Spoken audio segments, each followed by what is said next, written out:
inayotenda kazi ndani yetu. Mungu, nilisema ile Jumapili, anatenda kazi sawasawa na ile nguvu inayotenda kazi ndani yetu. Na ndio maana tuko tofauti.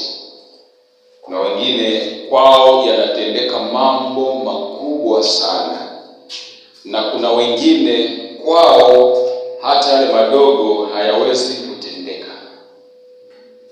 Shida haiko kwa Mungu, shida iko kwa mtu mwenyewe. Bwana Yesu asifiwe. Shida haiko kwa Mungu, shida iko kwa mtu mwenyewe. Sasa kama mtu hawezi kutambua na kuelewa namna gani ambavyo anatakiwa aishi ili akutane na Mungu ama akutane na matendo makuu ya Mungu, tatizo linakuwa sio la Mungu. Ndio maana Biblia inasema kwenye kitabu cha Hosea 4:6, watu wangu wanaangamizwa. Watu wangu wanaangamizwa kwa kukosa maarifa. Watu wangu wanaangamizwa kwa kukosa maarifa. Bwana Yesu asifiwe. Tuko pamoja? Hivyo ndo tayari nimeshaanza kuhubiri. Watu wangu wanaangamizwa kwa kukosa maarifa. Kitabu cha Hosea sura ya 4 na mstari wa ngapi? Wa 6. Nimesema watu wangu wanaangamizwa kwa kukosa maarifa. Kwa kuwa wewe umeyakataa maarifa, mimi nami nitakukataa wewe, usiwe kuhani kwangu mimi. Kwa kuwa umeisahau sheria ya Mungu wako, mimi nami nitawasahau watoto wako. Umeelewa hiyo point? Kwa hiyo usipokuwa na maarifa, na maarifa hayaji mpaka ujifunze. Bwana Yesu asifiwe. Kwa hiyo kama huwezi kujifunza, kama huwezi kutafuta maarifa ya mbingu ama ya Mungu, Bwana Yesu asifiwe, kama huwezi kujifunza, kama huwezi kuyatafuta maarifa, lazima utaangamia tu. Bwana Yesu asifiwe. Haleluya. Sio kama unanielewa. Unanielewa? Unanielewa? Bwana Yesu asifiwe. Haleluya.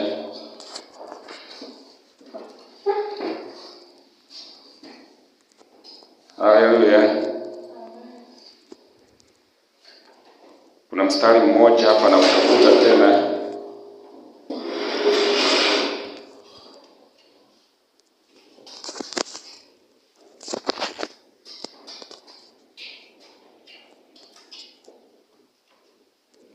Warumi sura ya 10.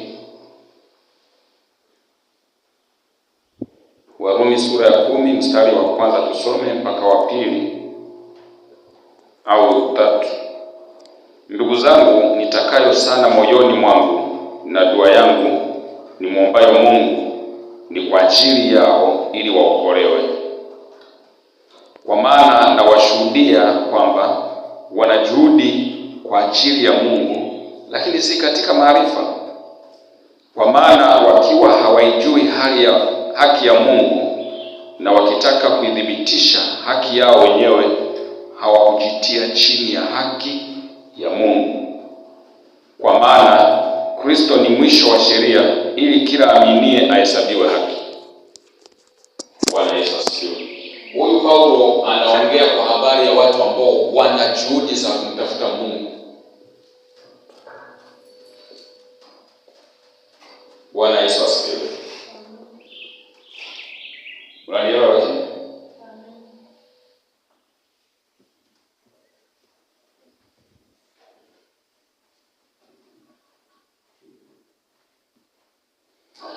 Huyu Paulo kwenye kitabu cha Warumi sura ya 10 mstari wa kwanza tumesoma mpaka mstari wa 3, mstari wa 2 anaongelea kwa habari ya watu ambao wana juhudi sana za kumtafuta Mungu.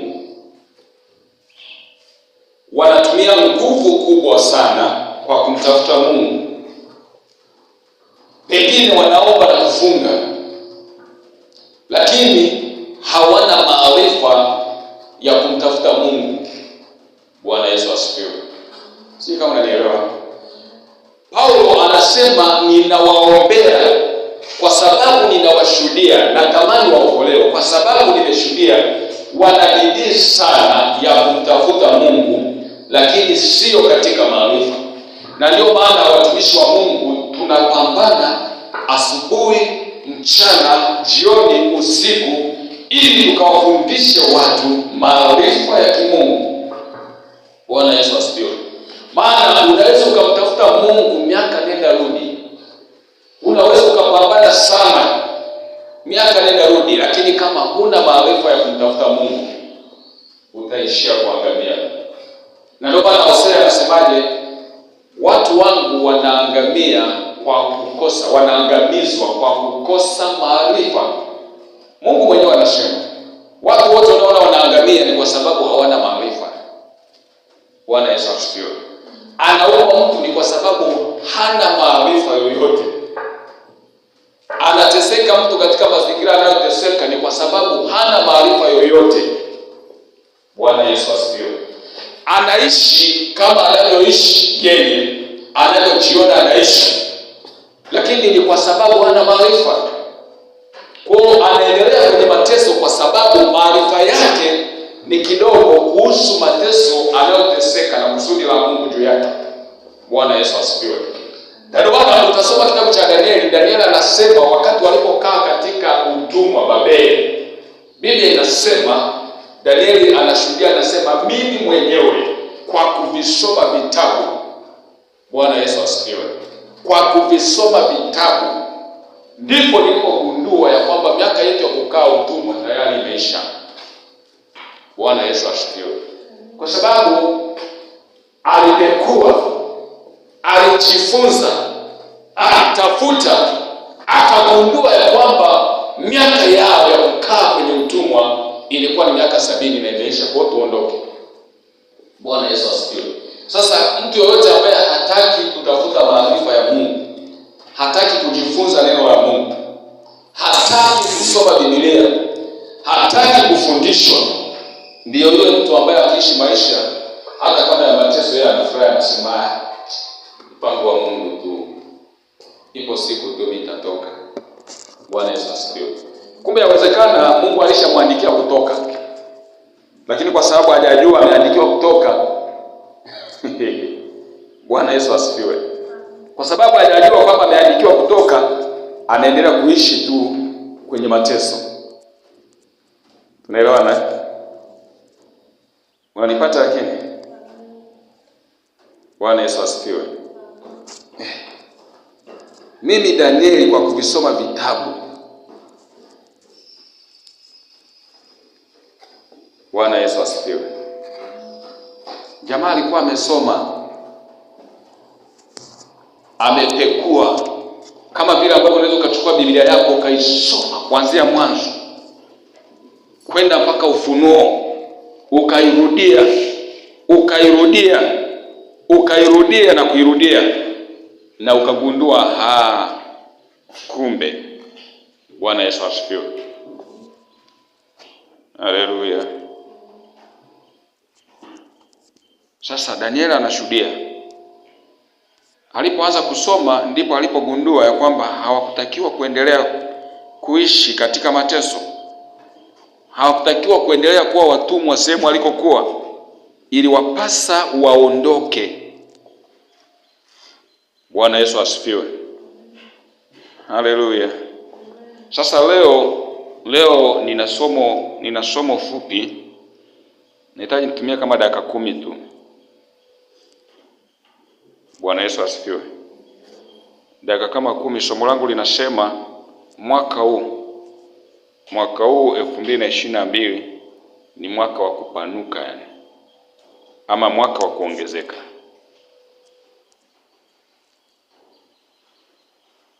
Haleluya.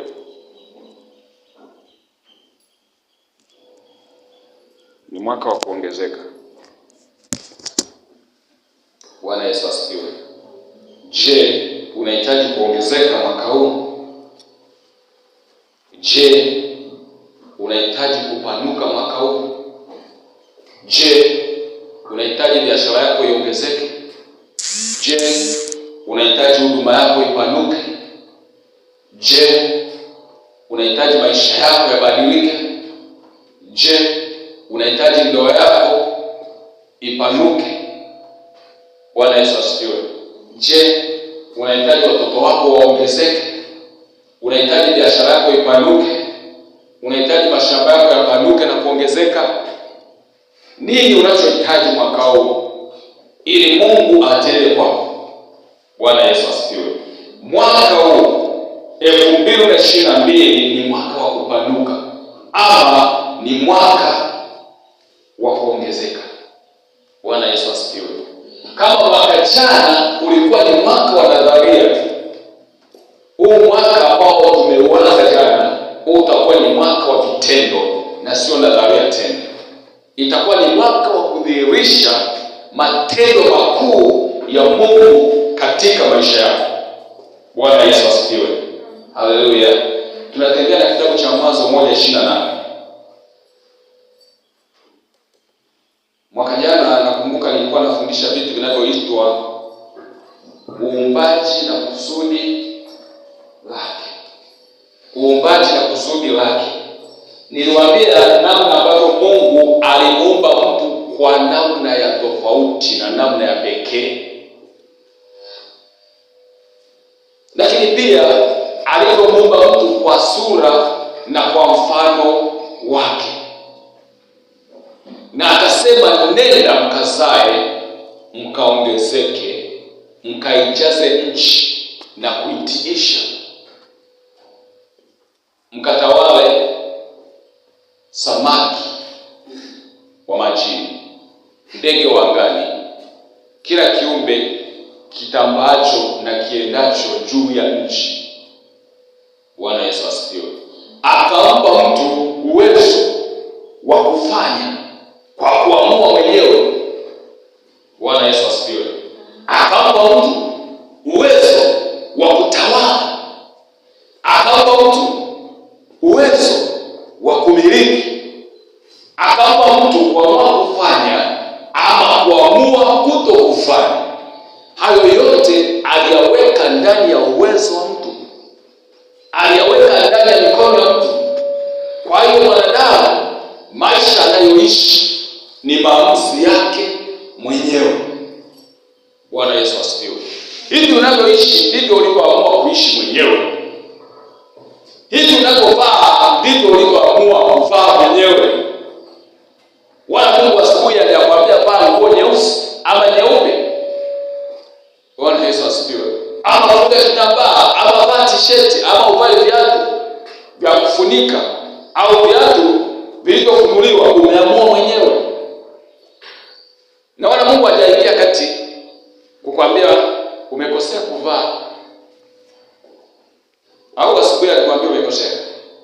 Au katika kuvaa kwako alishakwambia umekosea. Bwana Yesu asifiwe. Haleluya. Sasa sikia. Unaweza ukaamua utembee uchi. Mwenyewe ukaamua utembee uchi. Unaweza ukaamua uvae. Unaweza ukaamua uje kwenye ibada usije. Bwana Yesu asifiwe. Sasa kila lililo chema analolitenda mwanadamu, Mungu analibariki. Si ndio? Lakini kila lililo baya analolitenda mwanadamu, Mungu ananilaani. Bwana Yesu asifiwe. Haleluya. Ama Mungu analikemea.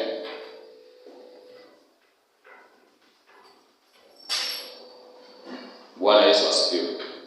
Mungu anakemea ama anaonya kwa habari ya watu kutenda dhambi.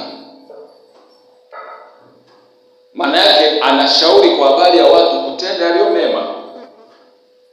Lakini hamna hata siku moja ambayo ameenda kumwangamiza mtu anayetenda dhambi. Bwana Yesu asifiwe.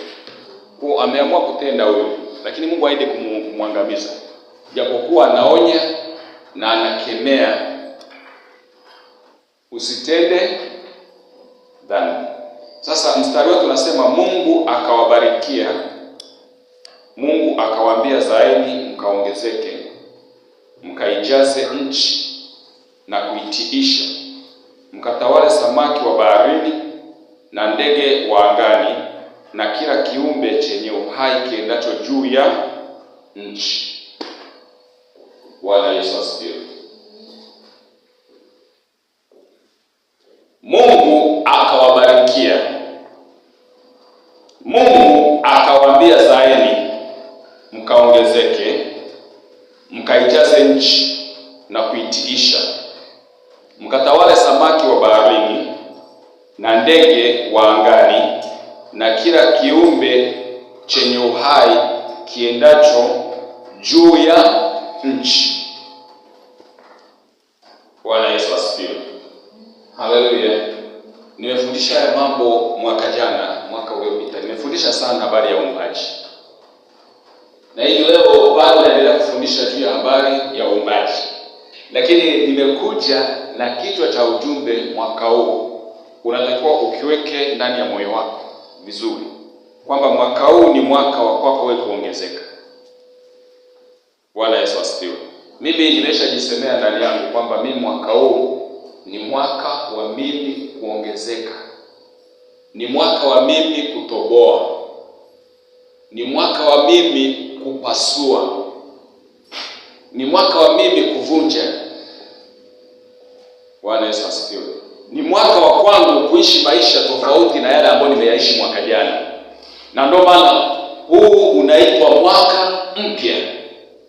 Bwana Yesu asifiwe. Ni mwaka wa kwangu mimi kuongezeka. Haleluya. Kwa kama ni kwa upande wa huduma, mimi huu ni mwaka ambao ni wa kumtumikia Mungu katika viwango tofauti na vile ambavyo nilikuwa namtumikia Mungu.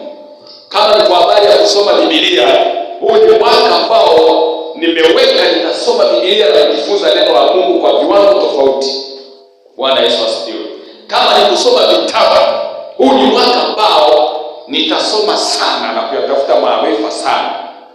Bwana Yesu asifiwe. Haleluya. Kama ni biashara, huu ni mwaka ambao nimeshaweka ni mwaka wa kwangu kupanua biashara yangu. Ni mwaka wangu wa kuongezeka katika biashara. Bwana Yesu asifiwe. Kama ni ndoa yangu, huu ni mwaka ambao nimeshaweka tayari. Na nimeshamwambia Mungu, huu ni mwaka wa ndoa yangu kuwa ya tofauti na nilivyokuwa naishi mwaka jana. Huu ni mwaka watoto wangu kuongezeka. Bwana Yesu asifiwe. Haleluya. Shika kama unanielewa. Mungu anahitaji uongezeke mwaka huu. Mungu anahitaji viwango ulivyokuwa navyo viongezeke. Mungu anahitaji kama ulikuwa uwezi kumwabudu yeye kwa uhuru mwaka huu na mwabudu kwa uhuru. Mungu anahitaji kama ulikuwa uwezi kutembea mwaka huu unatakiwa utembee. Sijui kama unanielewa. Kama mwaka jana ulikuwa unao uwezo wa kukaa tu, mwaka huu unatakiwa uanze kutambaa. Kama mwaka jana ulikuwa unatambaa, mwaka huu unatakiwa usimame na utembee. Kama ulikuwa unatembea mwaka jana, mwaka huu unatakiwa ukimbie. Kama ulikuwa unakimbia mwaka jana, mwaka huu unatakiwa upae. Bwana Yesu asifiwe. Haleluya.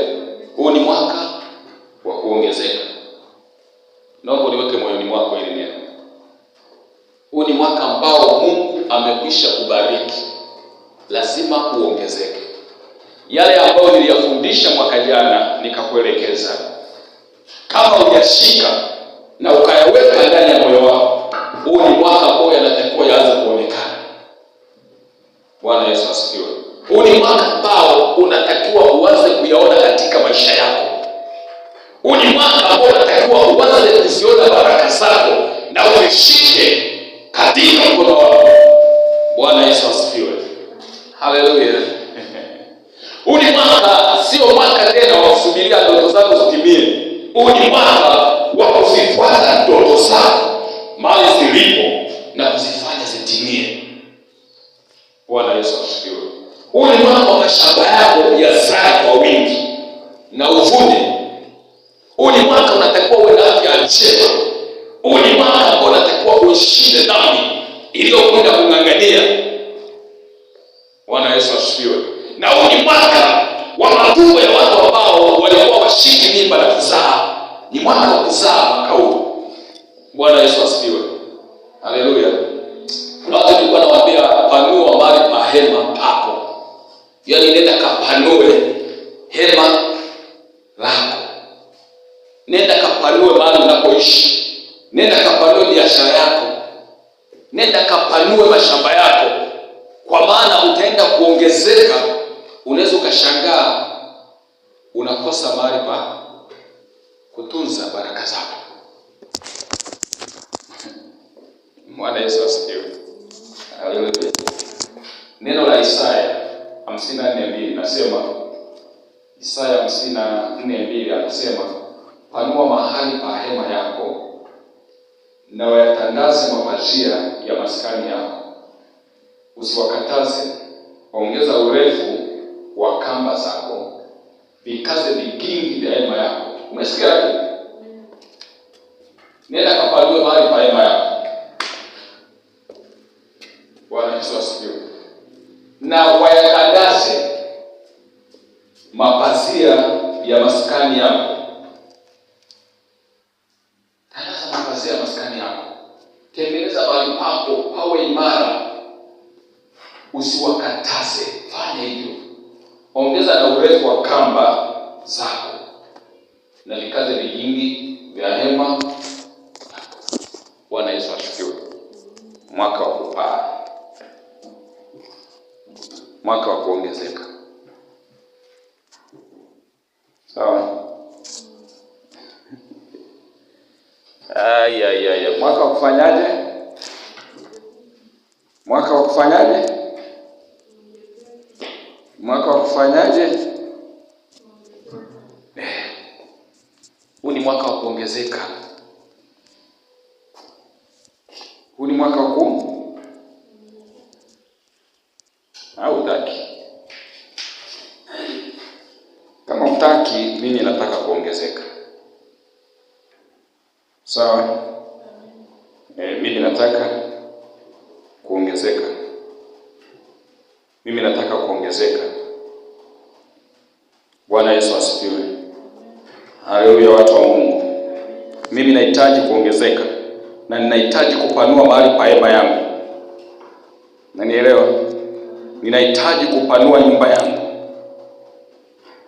Ninahitaji kuweka vitu vyangu kwa ajili ya maandalizi. Bwana Yesu asifiwe. Sawa sawa. Kuna mstari na utafuta hapa, umekuja sasa hivi.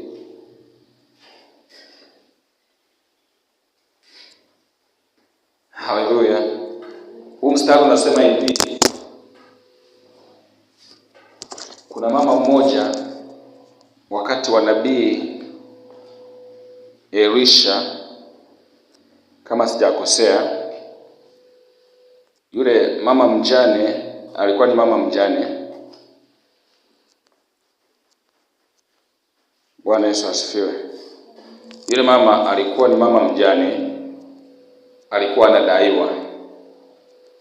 Yule nabii alipopita akamwambia, nenda mjini ukaombe vyombo vingi.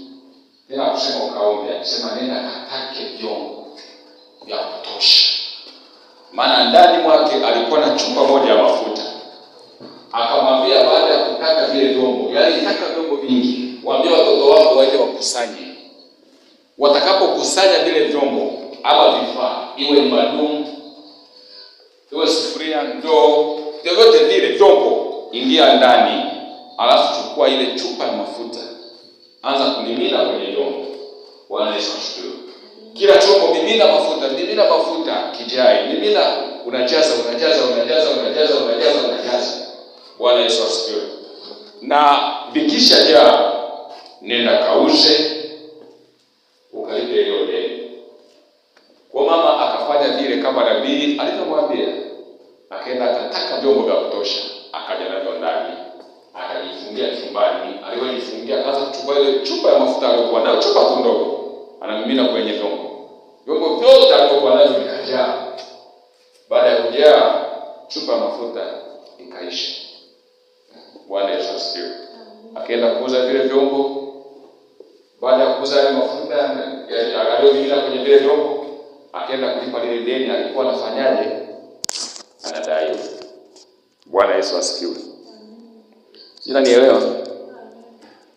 Sasa najiuliza kama angechukua vyombo vya Tanzania nzima. Maana aliambiwa akatafute vyombo, yaani atafute vile ambavyo anaweza. Bwana Yesu asifiwe. Kwa hiyo kumbe angeweza kujaza kila chombo alichokuwa nacho ndani.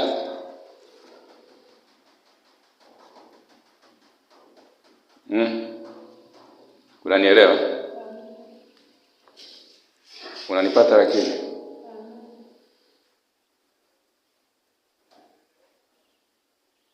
Bwana Yesu asifiwe. Kwa tusome na hisi nimeupata. Anasema hivi Wafalme wa pili sura ya 4 na mstari wa kwanza, tuanze nao. Basi mwanamke mmoja miongoni mwa wake za wana wa manabii alimlilia Elisha akasema, mtumishi wako mume wangu amekufa. Wafalme wa pili sura ya 4 mstari wa kwanza. Kipindi cha Elisha baada ya Elia mtishi kuondoka, Biblia inasema alibaki Elisha kuendelea na kazi ambayo alikuwa anaifanya Elia mtishi. Bwana Yesu asifiwe.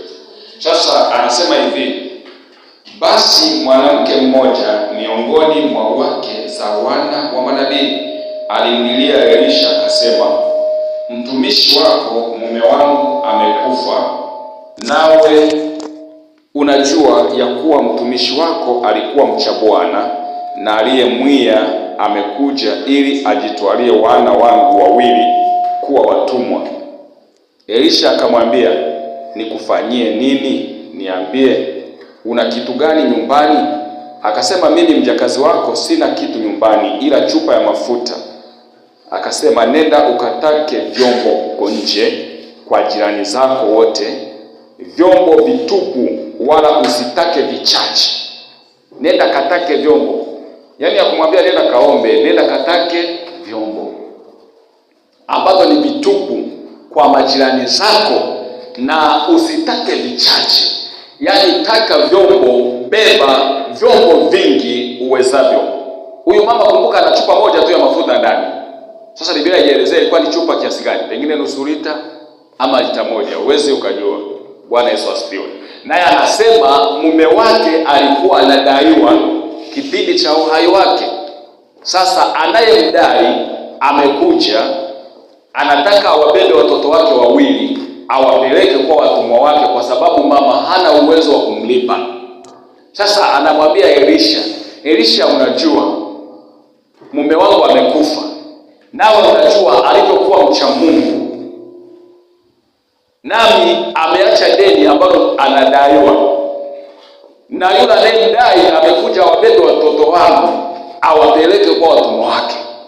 Elisha akamuuliza, nikufanyieje mama? Je, una nini ndani yako? Bwana Yesu asifiwe. Kuna wakati nilikuwa naomba, namwambia Mungu ulimuuliza Musa, je, una nini mkononi? Musa akakwambia nina fimbo mkononi. Bwana Yesu asifiwe. Kwa hiyo Mungu akamtuma, nenda na hiyo fimbo, ukifika kwa Farao weka fimbo chini, itabadilika kuwa nyoka. Kwa nini nikawa namwambia Mungu, wewe unaangalia kile mtu alichonacho mkononi ili ukiongeze kiwe kikubwa. Kwa mimi nina kiasi fulani mkononi, nahitaji kiongezeke kiwe kikubwa. Bwana Yesu asifiwe. Mimi nina shilingi 1000 mfukoni, nahitaji iongezeke na izae. Bwana Yesu asifiwe. Mimi nina nyumba moja, lakini malengo yangu na ndoto zangu sio kuishia nyumba moja, nahitaji nyumba 10. Bwana Yesu asifiwe. Haleluya. Mimi na duka moja, lakini sio mpango wangu wala sio ndoto yangu kukaa na duka moja tu. Mimi nakula mlo mmoja kwa siku, ndio ninao uweza. Bwana Yesu asifiwe. Kwa hiyo nikawa namwambia Mungu, na Elisha anamuuliza mama, je, una nini kwako? Wewe una nini kwako cha kumfanya Mungu umshawishi ili kiongezeke kiwe kikubwa? Bwana Yesu asifiwe. Haleluya. Je, una nini ndani yako? Ama una nini nyumbani kwako unachokimiliki ambacho Mungu anaweza akakipanua kikawa kikubwa, ambacho Mungu anaweza akakibariki kikaongezeka? Je, unafanya nini? Sio kila siku tu maombi. Bwana Yesu asifiwe. Na una cha kufanya. Je, unafanya nini ambacho Mungu akibariki? Maana Biblia inasema atabariki kazi ya mikono yako. Sasa kazi gani unafanya? Hao ndio wale tu kila siku kanisani, alafu nafanya maombi anakuwa mbadala wa kazi. Bwana Yesu asifiwe. Elisha anamuuliza mama mjane. Kumbuka huyu ni mama mjane na mume wake alikuwa ni nabii. Kama nielewa. Mume wake alikuwa ni nabii. Alikuwa ni mtumishi wa Mungu, alikuwa ni mcha Mungu. Lakini mume wake amekufa, ameacha deni.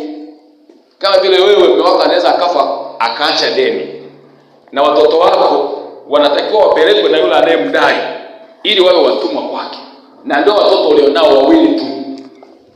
Sasa mtumishi wa Mungu anafika, unamlilia, ama mimi nafika unanililia, unaniuliza, mtumishi wa Mungu, unanijua kabisa mume wangu alivyokuwa mcha Mungu, tunakuja wote kanisani, tunafanya ibada, unatutuma sehemu fulani tunafanya, tunaenda sijui shambani, tunapalilia shamba, tunaenda sijui wapi, na watoto wangu wawili hawa. Sasa mume wangu amekufa, lakini aliacha deni, alikuwa anadaiwa, na mimi sina mtu wa kunisaidia kulipa. Mimi mwenyewe siwezi kulipa, na huyo amekuja anahitaji wabebe watoto wangu wao wawili, na waona. Mimi nakuuliza nikufanyie nini? Bwana Yesu asifiwe. Na ninakuuliza, je, ndani yako una nini? Yaani kwako, nyumbani kwako una nini?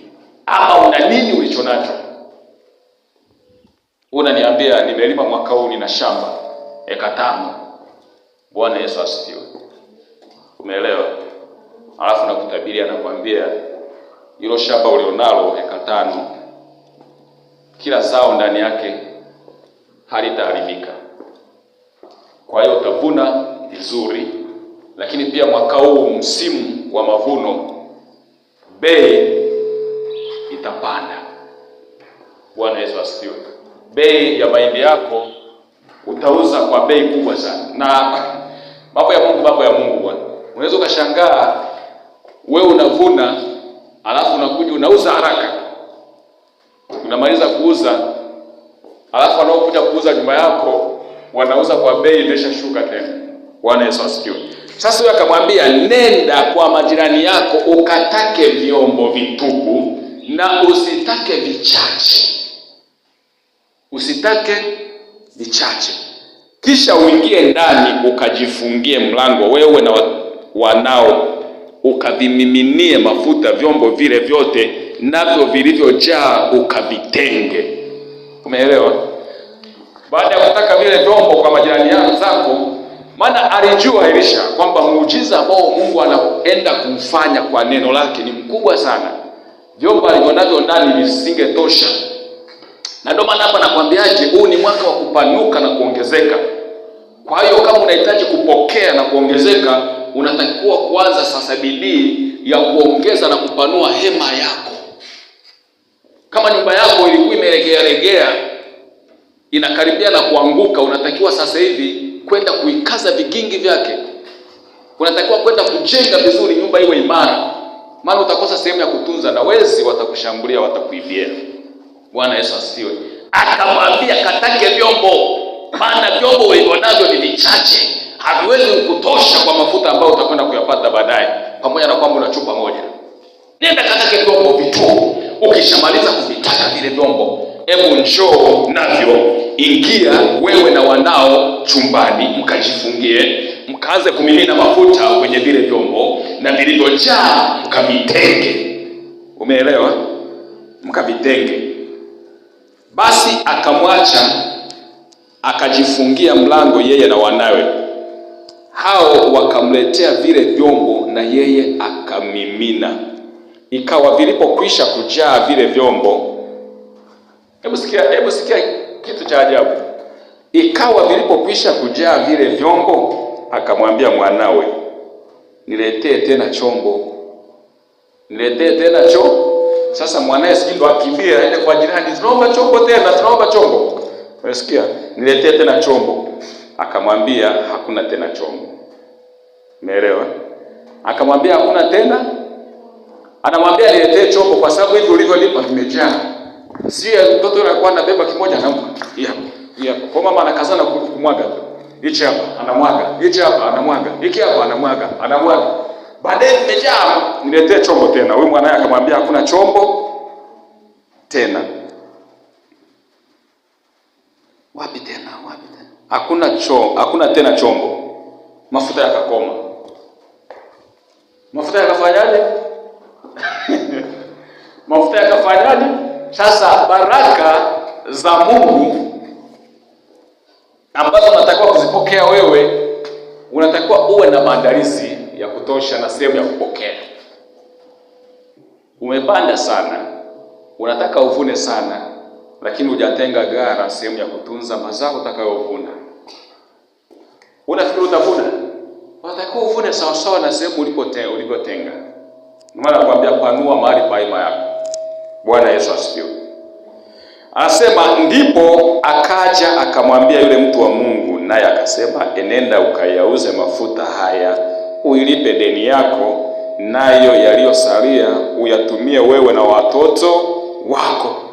Hata ikawa siku moja Elisha alikwenda Shunemu, na huko kulikuwa na mwanamke mmoja mwenye cheo, naye akamshurutisha aje ale chakula. Ikawa kila alipopita njia ile uingia kula chakula. Tuachane na huyo mtu wa Shunemu. Naye ana mambo yake. Wewe tungemzungumzia, tungeona alipofanya. Yeye alikuwa anamkaribisha Elisha. Kila akipita anaenda kwenye huduma, anapita kwake. Akawa anamwambia ingia ndani ukawe na Gehazi. Kwa anaingia ndani, mama anawapikia, wanakula chakula, wanafurahi, wanaondoka. Baadaye akamwambia mume wake. Mama akamwambia kwa akasema nisikize. Akasema sasa huyo mtu wa Mungu kila mara anapita hapa, anakula anaondoka. Sasa tufanye kitu kimoja. Tutakachokifanya tumjengee chumba ili kila atakapokuwa anakuja anaingia anakula, akimaliza kula, umesikia? Akimaliza kula akapumzike kwanza kabla ya kuondoka na kuendelea na safari zake. Wakafanya vile, wakajenga chumba, kila akipita anakula, anaingia chumbani, analala, anapumzika. Na Gehazi. Baadaye wakaendelea muda mrefu, lakini mama wanamwona yeye na mume wake. Hawajawahi kumwona mtoto pale. Siku moja akamuuliza Gehazi, huyu mama tumtendee nini? Gehazi akamwambia, huyu mama ana mtoto. Wakamwita, tukutendee nini? Kumwombea neno kwa mfalme au tumuombe Mungu majira kama haya mwaka kesho upate mtoto? Kwa wakamwomba Mungu majira kama yale mwaka kesho mama akapata mtoto. Huyo tuachane naye, twende na huyo vifaa. Bwana Yesu asifiwe.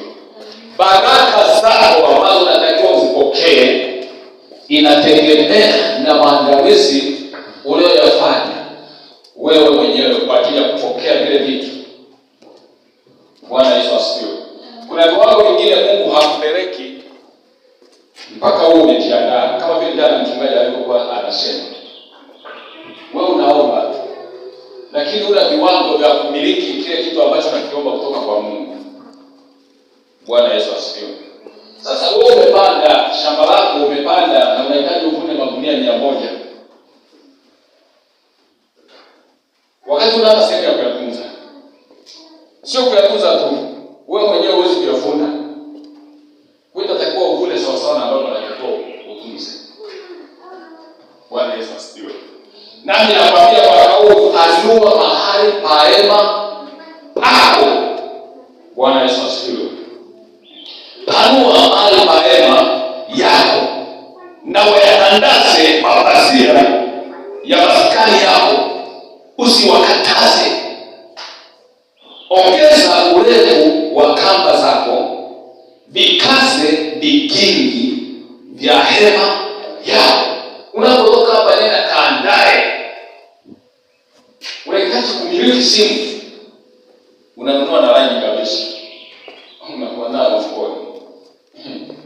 Unanunua na mfuniko wa simu, unakuwa nao. Yesu asifiwe. Amen. Haleluya. Kuna mtu mmoja tunasoma mwaka fulani advance. Form 5 nilikuwa form 6 hapo ni maelezo. Alikuja kushuhudia kwenye ibada. Anasema mimi tangu naanza sijawahi kuwa na calculator. Kuna uwezo kufanya swali mpaka una calculator sasa. Vile tukopotoleo. Anasema mimi sikuwa na calculator. Sasa nakaribia mtihani, nafanyaje mtihani mimi? Alienda kuchonga kitu kama calculator. Kwa akawa anajisemea moyoni, mimi ndio calculator. Mimi ndio calculator yangu ndio ya kwangu. Wewe bwana, maisha yakasonga. Kesho mtihani ndio calculator. Bwana Yesu asifiwe. Nishasema pia kumpata mtu anafanya calculator akiingia kwenye mtihani akafanya. Alikuja kushuhudia. Mwingine simu yake sijui kwaje ilikuwa msumbua alikuwa kitu vizuri haifanyeni. Akaipiga majeshi simu ikakona kwa nini? Bwana Yesu asifiwe. Siku moja babangu ni mfugaji, alikuwa na mbuzi fulani, amemweka kwa jirani yetu. Baadaye yule jirani akatuita, yeye alikuwa anamtunza. Huyu mbuzi anakaribia kufa. Kwa mje fanya utaratibu na sasa kuni ya wafu. Mfanye utaratibu kama kumchinja. Baba anafika anamshika mbuzi anaanza kumwombea. Mimi mwangalie mzee kachanganya. Fanya. Bwana Yesu asifiwe. Mzee kachanganya huyo. Mimi nakuhakikisha yule mzee alipona. Hakuchinjwa na wala. Bwana Yesu asifiwe. Niko mwaka 2007 ndio nilianza kumiliki simu yangu gani. Na maanisha nini? Ndio nilinunua line kwa mara ya kwanza. Kwa mimi naishi na line simu sina. 2009 ndio mzee akaninunulia simu. Nikaenda advance form 5 na form 6. Sikuwa na simu ya kupiga muziki, na mimi napenda muziki sana. Nikanunua memory card nikajaza muziki. Kwa hiyo nilikuwa kusikiliza na mtu mwenye simu ya memory card na chomoa haya kwake na yoga kwangu nasikiliza muziki, nyimbo zangu nasikiliza na nyimbo. Kwa nikamaliza shule nikaja nyumbani na memory card. Bwana Yesu asifiwe. Kuna watu wengine hata wanawaza kumiliki simu, kumiliki gari, anaenda kuchonga kununua ule ufunguo wa gari. Kwa nini anakuwa na unyingine sana?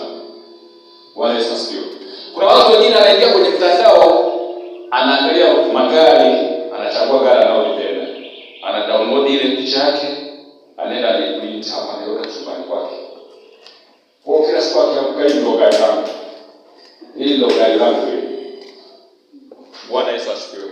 Mimi nikiwasimulia sana naimba hapa tosha weza. Ile majina nimekuwa nayo hata mama yao sijapata kuoa. Watu wengine wananishangaa. Mwaka 2016 ndio nikaanza kutangaza mimi naitwa Baba Tosha. 2016. Yaani hata sijafahamu nitakuja kumuoa nani, sijui. 2016 nikaanza kuitwa Baba Tosha. Kwa watu wengi niliokutana nao wananiuliza hivi umeoa? Una mtoto? Naambia mimi sijaoa, wala mwanamke wa kuoa sina, na wala mtoto sina. Lakini mimi ni Baba Tosha. 2017 wanakuja kumuoa mama yao. 2018 ndio anapatikana Tosha. Kwa watu wengi wakisikia Baba Tosha wanafikiri labda ni story tu za kawaida. Kumbe mimi mtoto ninaye anaitwa Tosha. Na wewe kwa mama yao hata kama sipo akienda kujifungua kuuliza tu sana alikojifungulia hospitali. Mtoto jina lake nani? Chap kwa nani? Bwana Yesu asifiwe. Kwa aanze kunipigia simu, mtoto tumuite nani? Majina hapo yamepangiliwa, atosha, aweza, nani. Umeelewa? Mimi nikafika sehemu nikaanza kumwambia Mungu, ninahitaji umlinde mke wangu, bali popote alipo kabisa. Yaani umlinde asiguswe na mtu. Yaani nikafika sehemu nikabadilisha maombi na kuwa naomba ni kama ninaye mwanamke tayari ndani. Na watoto wangu. Bwana Yesu asifiwe. Kwa hayo ni maisha. Jana nilikuwa nasoma kitabu kimoja anasema hivi, pesa, kanuni ya pesa, sheria ya pesa. Pesa wanaimiliki wale ambao wanaamini ya kwamba pesa ni ya kwao na wanaweza kuimiliki. Wale ambao wanasema wanatoa pesa, na watu ambao wameumbiwa wamiliki pesa, sio sisi. Hao watu watakufa ni maskini. Ndio. Kwa wale wanaoamini kwamba wanaweza kumiliki pesa, pesa wao zinakuja kwao. Bwana Yesu asifiwe. Sasa unahitaji nini? Unahitaji pikipiki, wewe nenda kachonge ufungua pikipiki unakaa nao. Alafu na ufungua pikipiki kwangu niliacha nyumbani. Yaani niliuokota njiani 2018 nikaufunga. Nikasema ufunguo. Unasikunta miliki mimi. Unasikunta miliki. Kwa hiyo kuna vitu vingine ambavyo vikija ndani yako unaweza kufikiri vya kawaida. Niwahi kumiliki duka la dawa la mtu fulani ambaye aliamua kuniachia kabisa na kwa upendo na kwa kufurahi kwamba nilikuachia. Kabla sijaamua mke wangu, alikuwa anafanya kazi duka la dawa la mtu fulani. Sasa mimi natamani kumiliki duka. Yule mama ana maduka mawili. Sasa najiuliza, mimi nafanyaje? Huyu nitamwambiaje aniuzie duka lake? Kwanza namuogopa. Kwa sababu anapita tu niende kumsalimia. Nilipoingia nikaliangalia duka Afrika niambia sasa. Fanya kitu kimoja, nikasikia moyoni. Fanya kitu kimoja. Hiyo mwaka 2017. Kitu gani? Akija mwambie mchukue dawa, vidonge vitapita bana. Ngoja mnaikata katikati. Kwa mnagawana 1.5 hapo meza. Alipokuja nikamwambia vidonge vitatu hapo. Wala kuuza maana yake nini? Kata katikati 1.5 meza hivi. Mimi nikajiondokea, sikumwambia maana yake. Weka nyumbani kwa tunachana sasa nafanyaje? Ndio nikampa story kwa nini nimefanya vile. Kabla nilipoingia mle, nilisikia wewe unaniambia, moyoni naambiwa kufanya hivi. Nahitaji kumilikiwa. 2019 nilishangaa na kumiliki kwa kwangu leo. Bila hata kujua. Lakini nikakumbuka nimewahi kufanya kitu fulani. Sasa wale ambao wanajiambia kwamba sisi ni washindi, hata kabla ya kuona wale ushindi, wao kweli ni washindi. Sisi tutamiliki hata kama hawajamiliki, wao kweli watamiliki. Ni nyamaza sasa. Umeelewa? Sasa unataka nini? Nenda kapanue hema yako. Usikao ukalala, kupanua hema yako sio dhambi. Kuwaza mimi nitakuwa mtu mkubwa sio dhambi. Ila dhambi inaweza ikawa usipowaza kwa mtu mkubwa. Bwana Yesu asifiwe. Haleluya. Nenda kapanue hema yako. Nenda kakaze nyumba yako, kajenge vizuri. Unataka kufuga kuku, nenda katengeneze banda la kuku. Bwana Yesu asifiwe. Nenda katengeneze banda la kuku. Weka. Unataka kufuga ng'ombe, nenda katengeneze banda zizi la ng'ombe. Weka. Unaweza kushangaa mtu anakuita mtumishi wa Mungu. Nimeshuhudiwa nikubariki ng'ombe mmoja. Una nini kwako? Yule ng'ombe unapewa, unashangaa ng'ombe anazaa mpaka unaogopa. Bwana Yesu asifiwe. Haleluya. Huu ni mwaka wa kufanyaje? Wa kuongezeka. Mungu amekubariki. Mungu amekubariki. Mungu amekuinua. Na mimi nimesema huu mwaka utaona. Nitasimama na imeandikwa mpaka kieleweke. Imeandikwa. Kwani kila sehemu imeandikwa mpaka kifanyeje? Kieleweke. Bwana Yesu asifiwe. Unajua maisha wewe yanahitaji kabla ya kwanza kuyaishi na takuwa yaishi leo. Yaani hivi ulivyo leo ni kwa sababu ya jana. Utakapokuwa kesho ni kwa sababu ya leo. Nenda kafanue. Haleluya. Unahitaji gari, nenda kachukue karatasi, chora gari, weka ndani kwako. Hapo unasema hili gari la kwangu. Hiyo ndio maana ya kupanua imani. Hili gari la kwangu ile. Hili gari la kwangu. Bwana Yesu asifiwe. Unahitaji watoto wako watumishi, nenda kaanza kupanua, kaanza kusema ndani yako. Wape na maiki kabisa, wanaingiza kwako, wanahubiri. Bwana Yesu asifiwe. Unahitaji sisi baisikeli, sisi unahitaji ni nini? Wewe nenda kaanza kupanua. Bwana Yesu asifiwe. Mwaka wa kuongezeka. Unataka kujifunza kuhubiri, unataka kuwa mtumishi mzuri, mtumishi mkubwa, anza kuhubiri. Wewe unaogopa kusimama mbele za watu kuhubiri wakakuona, maana watakukosoa, wanasema wanajikosoa. Nenda katafute mstari kwa Biblia, jifungie chumbani kwako, anza kuhubiri. Mtu alikuwa anachekesha, sio kabla hajaanza kufundisha, ajifungia akaanza kufundisha chumbani. Wala alifungia chumbani anaanza kufundisha watu hao kufundisha. Wale sasa nilicheka. Nasema aisee, watu wanatoka mbali kweli. Lakini leo simuona kuna siku nilimkaribisha hapa akafundisha sio kwa japo mimi sikukaa sehemu nijifungia hapa nijifungie kufundisha. Kila mtu ana neema yake. Sawa. Kwa hiyo nenda kajifungia chumbani ambapo hawakuoni.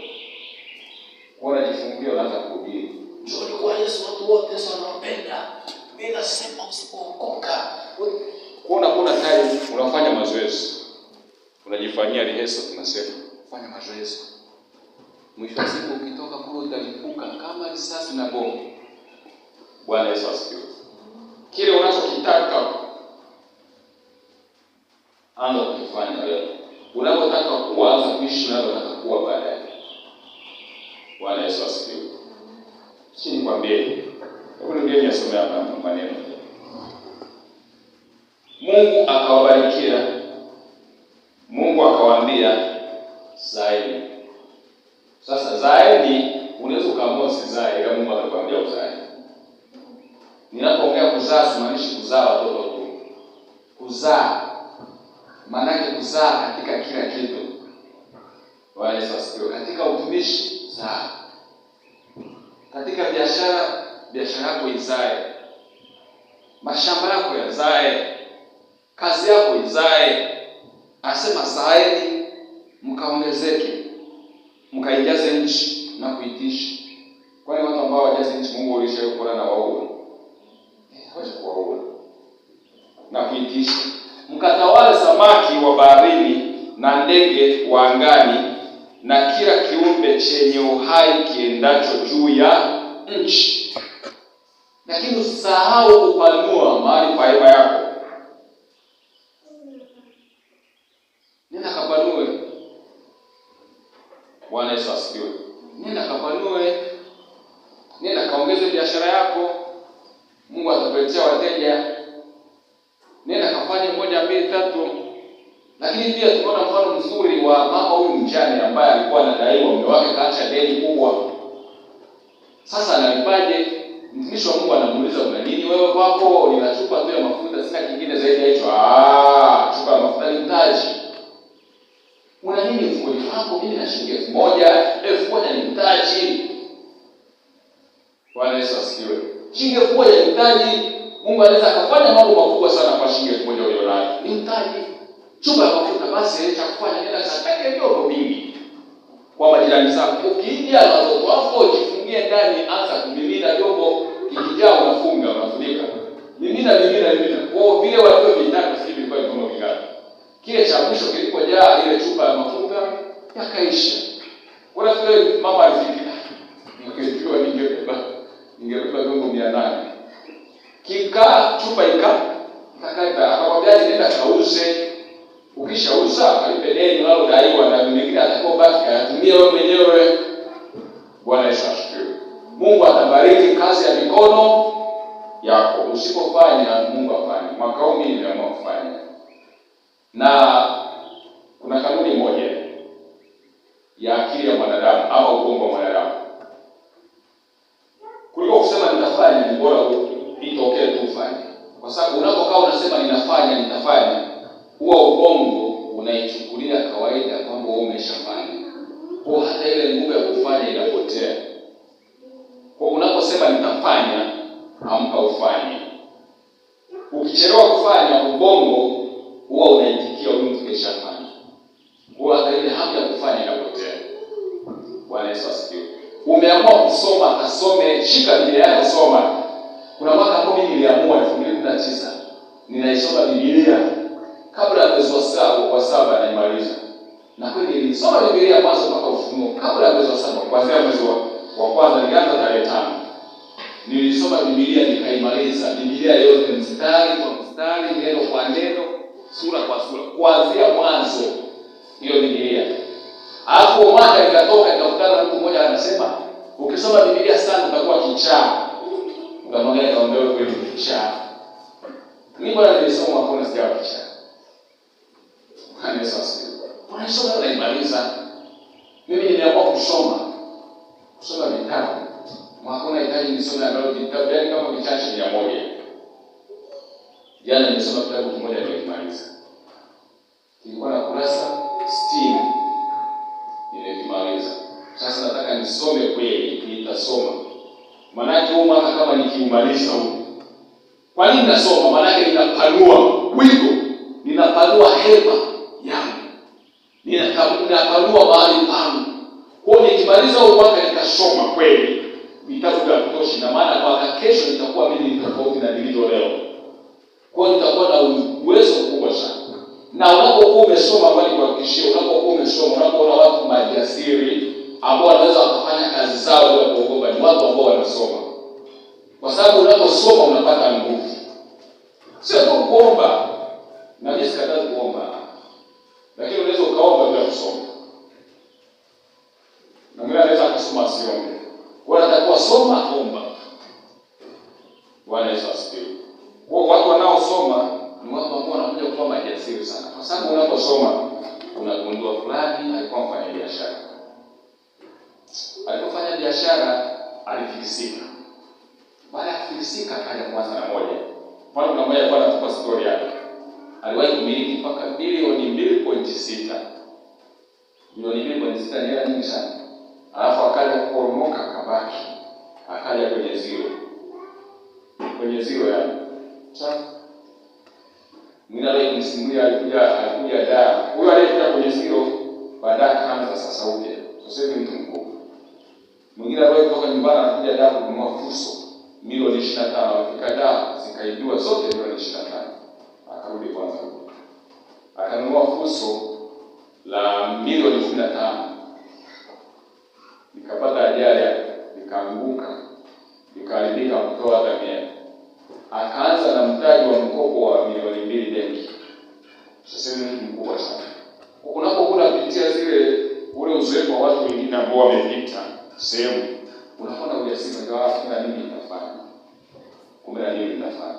Na ndio maana watu wengi wanaopitia mambo kama yale huwa wanaandika vitabu wanaviacha, wengine watakao soma wapate faida. Kwamba kuna fulani alianguka, lakini baadaye akainuka akaendelea. Kumbe nini naweza. Kwa katika dunia hii hamna mtu ambaye hawezi. Kama umeamua kuweza ni wewe, ila mimi naweza. Bwana Yesu asifiwe. Nenda kapanue mahali pa hema yako. Sawa. Nenda kapanue mahali pa hema yako. Tangaza mapazia ya maskani yako. Ongeza na urefu wa kamba zako.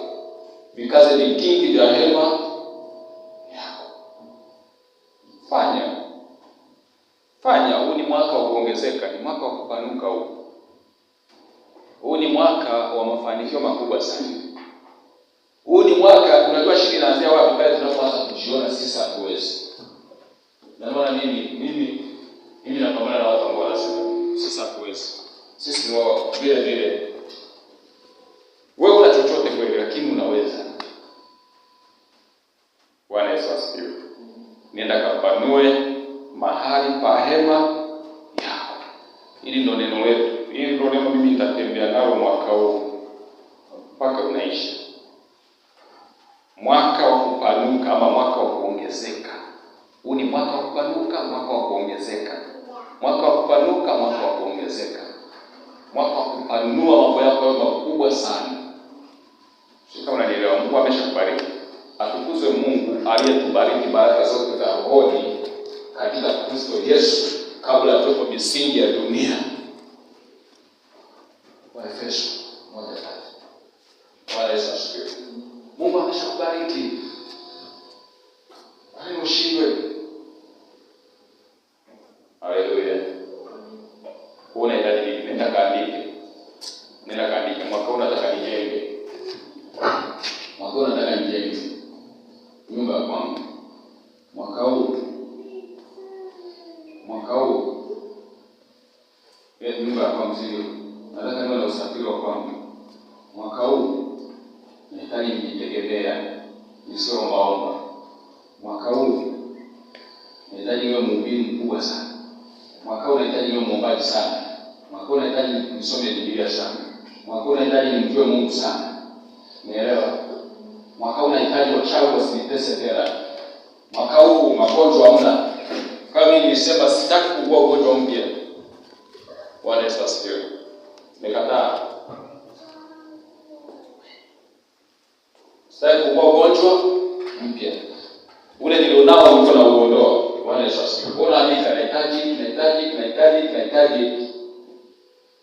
Hata kama ukiingia kwenye maombi unasema Mungu hiki nikione. Na ndio umeshanipa, lakini nikione sasa nikishika. Nikione nyumba yangu nione, biashara yangu nione, gari langu ama pikipiki yangu nione, wachawi umeshasema hawana mamlaka juu yangu nione kweli hawafanyi tena. Magonjwa kwa kupigwa kwako tulipona. Sitaki kuona tena magonjwa kwangu. Biashara yangu, sijui mashamba yangu, kila kitu unachotaka wewe andika. Vile vinavyowezekana kachore kabisa weka mpaka ndani. Kila siku ukiamka unaviona hivi vya kwangu. Haleluya. Haleluya. Kapanue mahali pa hema yako. Mwaka huu kile tunachofanya nini? Kila hela ninayoitumia atakuwa naandika. Sasa nitenge yani nianza jana. Nimetumia 1000 vocha niandike. Usafiri niandike.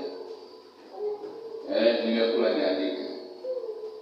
Ninachowezekana. Sasa nataka niangalie kwa mwezi natumia kiasi gani. Alafu niangalie kwa mwezi mimi naingiza kiasi gani. Nilichokutumia kikiwa kikubwa zaidi ya ninachoingiza, huku nitapunguza. Na sinaweza nikawa nakuja Maege kwenye ibada kwa kutembea. Kuna muda saa 11 natembea. Ili nipunguze nauli. Umeelewa?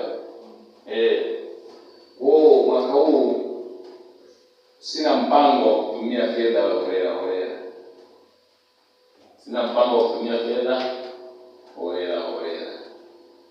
Lazima niangalie je, ninachoingiza na ninachotumia uwiano wake ukoje. Kama naingiza 1000, natakiwa matumizi yangu yawe chini sana ili nibakize na akiba ya kutunza. Sio naingiza 1000 natumia 1100. Kwa maana kwamba nikiingiza 1000 natumia 1100, natakiwa 100 niende kukopa leo deni. Sasa nikikopa mara 10 1000. Mara 30 1000. Ndio. Sio 30. Mara 30 1000. Huo ni mwezi. 30 mara 12 360. Mwenyewe kila siku ninaingiza 1000, ninatumia 1100, maana yake kuna deni la 100. Umeelewa? 100 mara 10 1000. Sawa? 1000 mara 30 1030. Si ndio? Hilo ni deni. 1030 mara 12 360. Umeona? Kwa hiyo nitajikuta kwa mwaka nina deni la 360.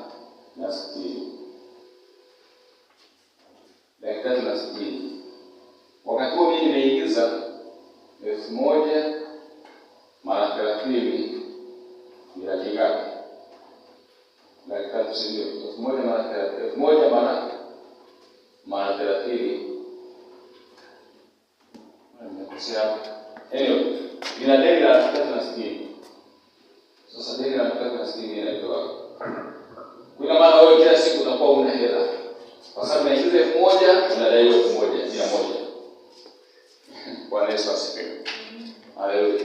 Sasa kama unaingiza 1000 na unadaiwa 100, maana yake wewe haujawa tayari kupanua mahali pa hema yako. Isipokuwa unapanyongonyesha. Haleluya. Mungu awabariki sana kwa ajili ya ibada ya leo, na Mungu awatie nguvu sana. Ili neno la Mungu liweke moyoni, kupanua mahali pa hema yako. Sawa rafiki? Kupanua mahali pa hema. Yaani maana yake huu mwaka wa kuongezeka. Sio mwaka wa kuendelea kukosa hela ya kutoa sadaka. Alafu na nifariji Mungu ameamua iwe hivyo hapana. Punguza matumizi. Sasa punguza matumizi. Haleluya. Na Mungu awabariki kabisa. Simama tunakwenda kumuomba Mungu ili tuahirishe ibada yetu kwa maombi. Turudi nyumbani kwa kupumzika. Usisahau habari za mama mjane anaulizwa na Elisha, una nini kwako? Manake una nini kwako tupanue kiwe kikubwa. Bwana Yesu asifiwe. Una nini kwako tupanue kiwe kikubwa.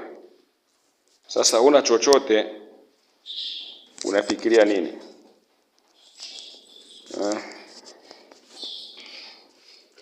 Una chochote unafikiria nini? Taishi maisha magumu sana. Au pengine na ulichonacho chochote unakiharibu. Taishi